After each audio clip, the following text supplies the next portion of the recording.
Bonsoir Karine, vous avez rencontré Jean-Luc Van der Heijden et vous avez la chance d'être en ce moment même dans la cabine du bateau du vainqueur.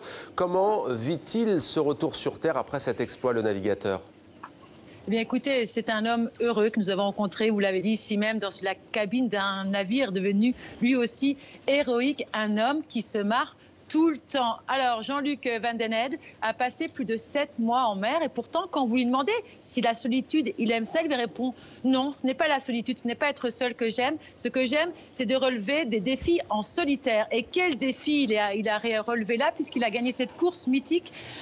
Il a battu le record qui datait de 1968, qui était de 312 jours. Alors, pourquoi participer à une telle course, comme vous l'avez dit, à l'ancienne, sans électronique, sans assistance, sans GPS, tout simplement parce que pour lui, c'est la manière de retrouver les sensations de son enfance, les sensations qu'il avait quand il lisait les livres des aventuriers, puis les sensations de ses débuts. Imaginez, il y a 40 ans, il ne pensait pas, lui, qu'un GPS pourrait un jour exister. Alors, quelles sont ses priorités maintenant, après avoir répondu à toutes les sollicitations des médias français et étrangers? C'est de prendre un bain, de manger un steak et de boire un verre avec ses amis. Et puis ce bateau, que va-t-il devenir? Eh bien, écoutez, il n'est pas plus attaché que cela à ce navire. Il espère le vendre pour passer à autre chose, pour vivre d'autres aventures. Il a réalisé 6 tours du monde en solitaire, dont un à l'envers.